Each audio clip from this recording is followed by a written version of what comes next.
स्वागत है आपका अपने YouTube चैनल में जिसका नाम है राहुल यूनिवर्सिटी।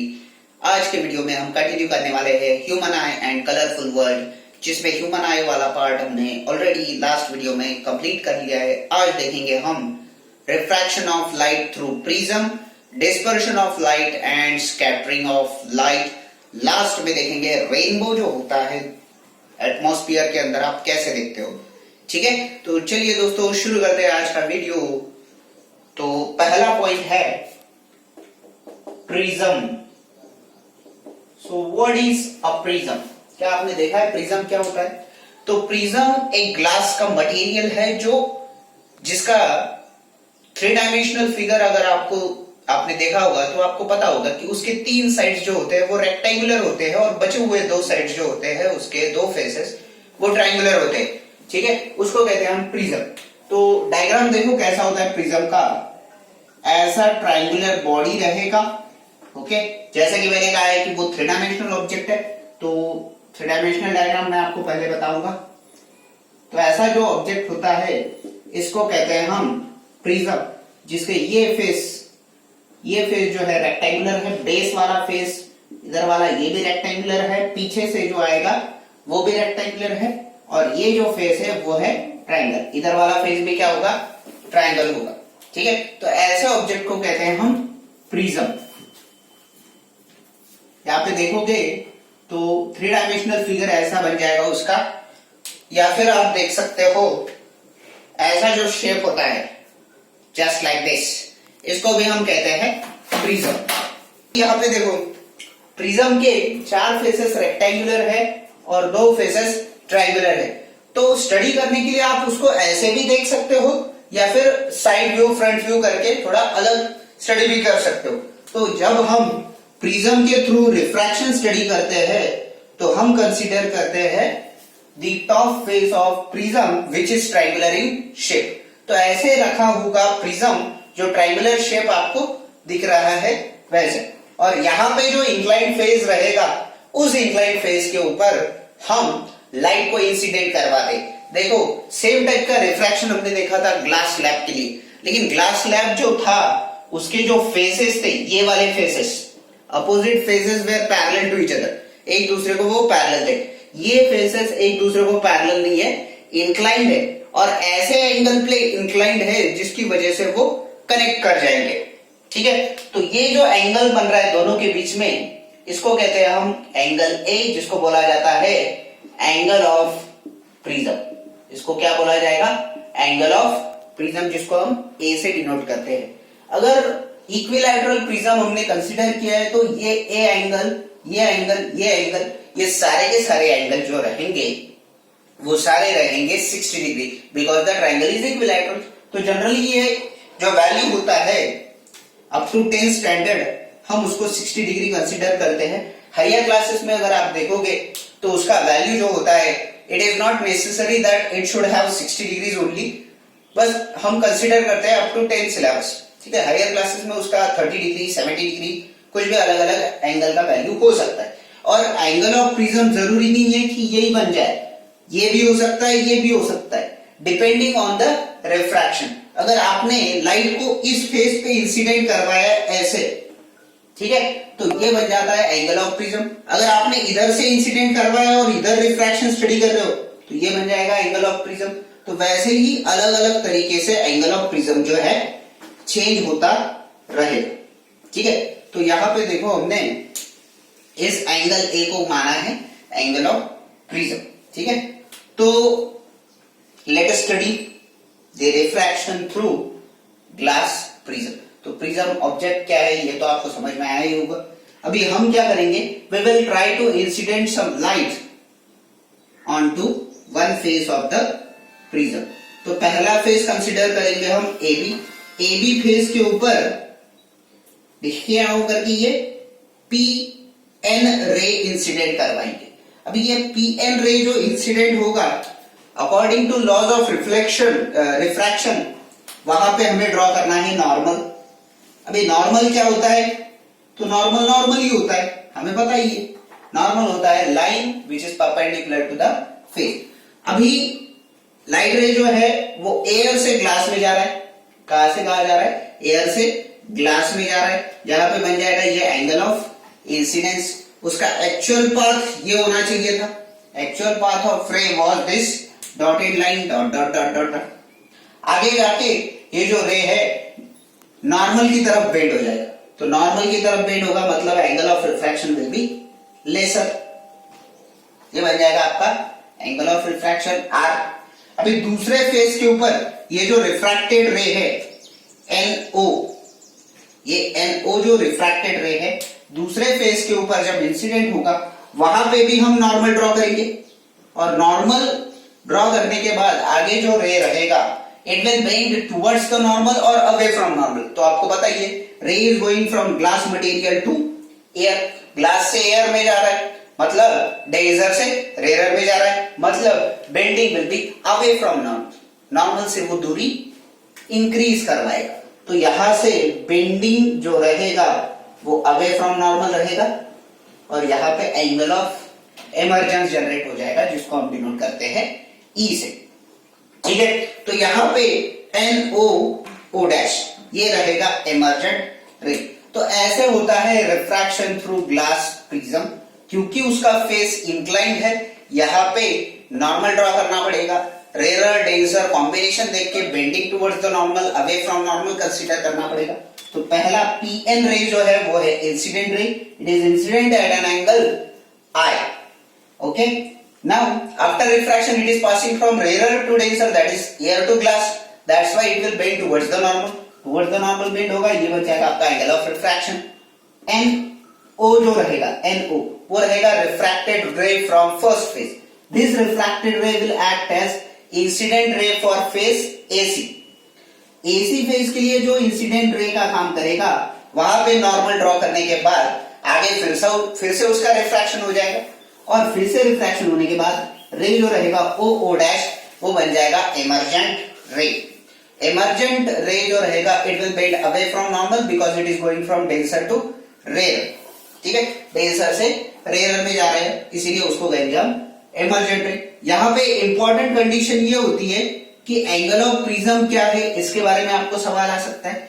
फिर प्रिज्म के अंदर कौन सी कंडीशन ओबे करता है, तो याद रखना है when prism is equilateral angle of incidence and angle of emergence will always be equal.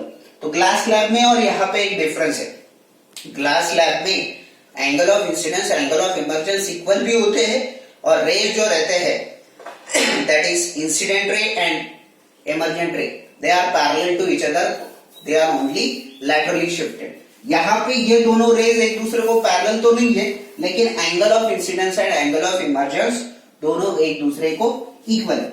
फिर दूसरा कॉन्सेप्ट आता है यहाँ पे एंगल ऑफ डेविएशन का, ठीक है। तो एंगल ऑफ डेविएशन अगर आपको देखना है तो एंगल ऑफ डेविएशन रहेगा it is the angle through which the रे इज बेंडिंग, ठीक है। तो यहाँ पे देखो इंसिडेंट रे का ये पाथ था, इमर्जेंट रे का ये पाथ है, तो ये जो एंगल रहेगा इसको कहेंगे हम एंगल ऑफ डेविएशन और उसको डिफाइन करते हैं हम it is an angle through which the incident ray is bending from its original path. तो ऐसे होता है रिफ्रैक्शन थ्रू ग्लास प्रिज्म। इसमें 3 पॉइंट इंपॉर्टेंट होते हैं जो याद रखना है कि प्रिज्म के जो फेजेस होते हैं एक दूसरे को इंक्लाइंड होते हैं, पैरेलल नहीं रहते, इसलिए incident ray and emergent ray are not parallel, they are at an angle called as angle of deviation. Angle of incidence and angle of emergence are equal, okay. बढ़ते हैं आगे की तरफ। अगला पॉइंट है हमारा dispersion and spectrum of light when it is passing through prism। Prism में से ही पास करके जब लाइट का डिस्पर्शन होगा, स्पेक्ट्रम क्रिएट होगा, उसको क्या कहते हैं, कैसे बनता है वो अभी हम डिटेल में देखेंगे। तो देखो हमें पता है कि प्रिज्म का स्टडी करने के लिए ट्रायंगुलर पोर्शन हम ऐसे कंसीडर करते हैं, ये बन जाता है आपका एंगल ऑफ प्रिज्म ए, ठीक है। तो यहाँ पे एक जो प्रिज्म होता है उसका जो नेचर होता है that is the face is inclined to each other, each face is inclined to each other इस प्रॉपर्टी की वजह से जब भी व्हाइट लाइट वहां पे इंसिडेंट होती है, कौन सी लाइट इंसिडेंट होती है बच्चों? White light. तो भर करके ऐसे व्हाइट लाइट जो है इंसिडेंट हो जाएगी। यहाँ पे हम नॉर्मल ड्रॉ करेंगे, एंगल ऑफ इंसिडेंस रहेगा, ठीक है। तो आपको पता ही होगा कि लाइट के अंदर 7 कॉन्स्टिट्यूएंट कलर्स होते हैं, 7 colours are there which are contained in a white light, और सबको मिला के व्हाइट कलर बनता है, ठीक है। तो यहाँ पे जब इंक्लाइन फेज पे लाइट रे इंसिडेंट होता है, हर लाइट रे का स्पीड अलग है, ठीक है। तभी तो रेड को हम डेंजर सिग्नल के तौर पे यूज करते हैं, because its speed is higher, violet का स्पीड जो है वो लोअर है, ठीक है। तो रेड का जो स्पीड हायर है और वायलेट का जो स्पीड लोअर है, इस चेंज इन स्पीड की वजह से या फिर डिफरेंस इन स्पीड की वजह से हर कलर का रिफ्रैक्टिव इंडेक्स अलग होगा, ठीक है। हर कलर का refractive index due to their own speed will be different. Refractive index अगर डिफरेंट है तो उनका एंगल ऑफ रिफ्रैक्शन जो बनता है रिफ्रैक्शन के बाद वो अलग अलग होगा। तो यहां पे क्या होता है, व्हाइट लाइट जो है स्प्लिट कर देता है, एक दूसरे को क्या कर देता है, स्प्लिट कर देता है, और उसके सातों के सातों कलर आपको दिखने लगते हैं, ठीक है। तो ये it is just like a family whose father is white light and children are 7 colors। और 7 कलर्स में आपको पता ही है, जिसका स्पीड ज्यादा तो उसके लिए रिफ्रैक्टिव इंडेक्स कम होगा, जिसका स्पीड लोअर उसके लिए रिफ्रैक्टिव इंडेक्स ज्यादा रहेगा। तो आगे देखो क्या होता है, ये जो व्हाइट लाइट रहती है, this white light is getting spread और स्प्लिटेड। तो स्प्लिटिंग कैसा होता है, एंगल जो रहेगा वो लोअर देन इंसिडेंस एंगल रहेगा, वो तो है। तो पहला कलर ऐसे दिखेगा, दूसरा कलर ऐसे दिखेगा, third one, fourth one, fifth, sixth and seventh. तो ऐसे आपको 7 कलर्स मिलेंगे, ठीक है। और इन सातों कलर्स का आगे जाके जब रिफ्रैक्शन होगा तो कलर का ये बैंड मिलेगा आपको। कौन सा बैंड मिलेगा, डीजे वाला बैंड नहीं मिलेगा, कलर का बैंड मिलेगा, ठीक है। जिसमें ऊपर वाला कलर होता है रेड और लोअर कलर होता है वॉयलेट, और वॉयलेट से होते हुए यहाँ पे आएगा इंडिगो, फिर यहाँ पे आएगा ब्लू, फिर यहाँ पे आएगा ग्रीन, फिर आएगा येलो, फिर आएगा ऑरेंज और फिर आएगा रेड, जिसको शॉर्ट में अगर आपको याद रखना है तो हम नाम याद रखते हैं विबग्योर, ठीक है। तो यहाँ पे व्हाइट लाइट का 7 कलर्स में स्प्लिटिंग हो रहा है whenever it is passing through prism। क्यों हो रहा है स्प्लिटिंग, क्योंकि हर लाइट के कलर का रिफ्रैक्टिव इंडेक्स जो है वो अलग है। क्यों है अलग, क्योंकि हर कलर का स्पीड अलग है। स्पीड क्यों अलग है, क्योंकि उनका एनर्जी अलग है। वो डिटेल में आप हायर क्लासेस में देखोगे। अभी आपको बस इतना पता होना चाहिए कि रेड का स्पीड ज्यादा है, वॉयलेट का स्पीड कम है। रेड का वेवलेंथ ज्यादा है, वॉयलेट का वेवलेंथ कम है। रेड का फ्रीक्वेंसी छोटा है, वॉयलेट का फ्रीक्वेंसी बड़ा है। इसकी वजह से उनका रिफ्रैक्टिव इंडेक्स अलग है, और इसी वजह से व्हाइट लाइट जो रहता है 7 कलर्स में स्प्लिट हो जाता है।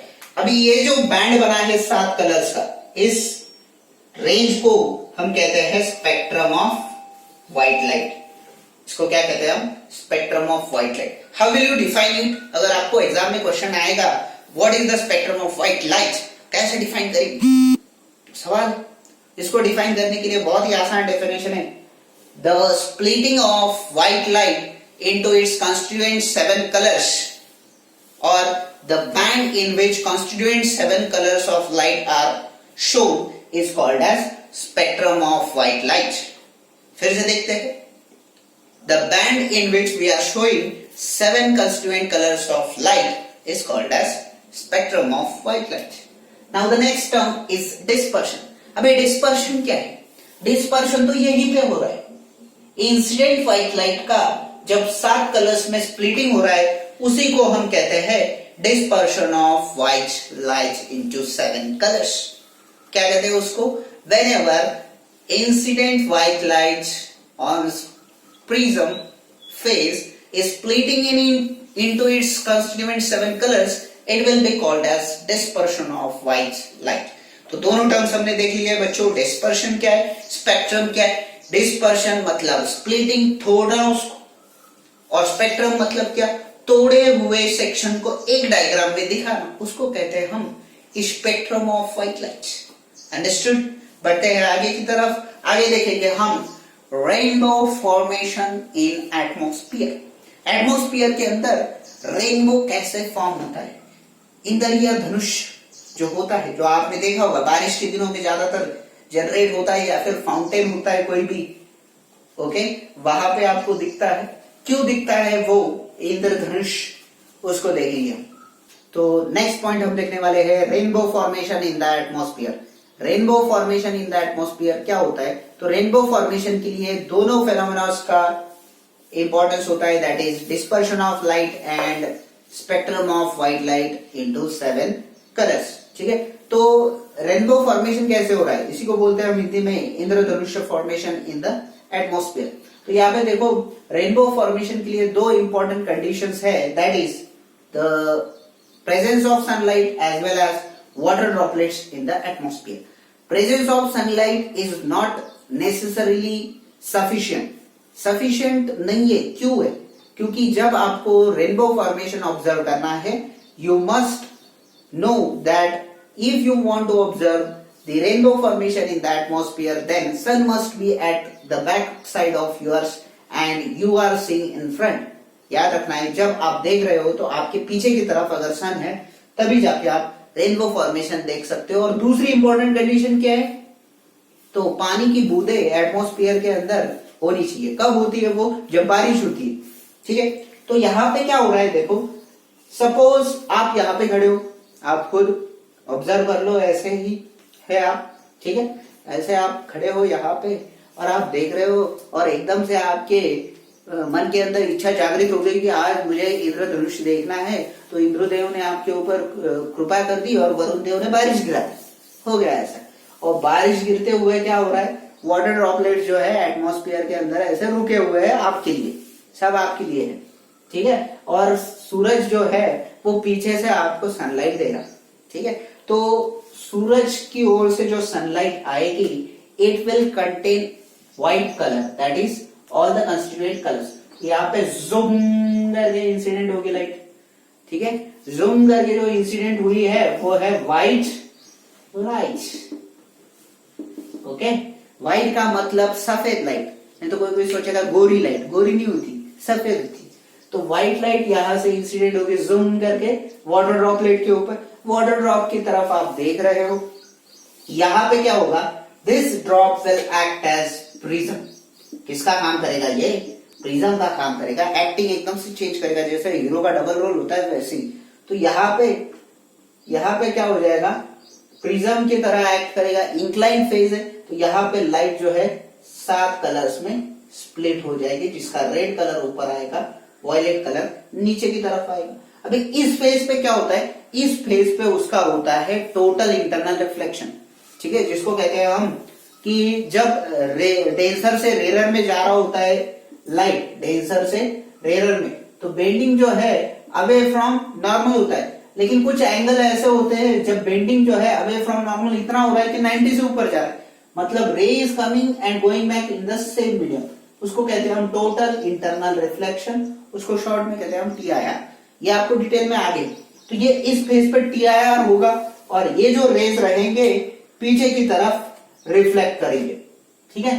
तो ऐसे उनका पीछे की तरफ रिफ्लेक्शन हो जाएगा, वो इधर आएगा रेड कलर, इधर आएगा वायलेट कलर, ठीक है। अभी ड्रॉप से बाहर निकल रहा है तो bending will be away from normal because drop is denser, air is rare, ठीक है। तो यहां से अवे फ्रॉम नॉर्मल उसका बेंडिंग हो जाएगा और ऐसे कंस्टिट्यूएंट कलर्स आपके आईज के अंदर ऐसे एकदम से घुस जाएंगे। आईज के अंदर घुसेंगे तो पिछले वीडियो में ऑलरेडी हमने देख लिया कि रेटिना के ऊपर जाता है, रेटिना के ऊपर फिर ऑप्टिक नर्व है, ऑप्टिक नर्व सिग्नल ब्रेन को भेजता है और ब्रेन आपको बताता है आप जो देख रहे हो वो है रेनबो, ठीक है। तो ऐसे होता है rainbow formation in the atmosphere whenever sunlight is coming from back side of your eyes and falling onto the droplets in the atmosphere.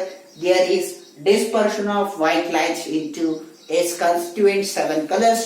This dispersed light is being seen by the observer और observer उसे देख के कहता है देखो इंद्रधनुष।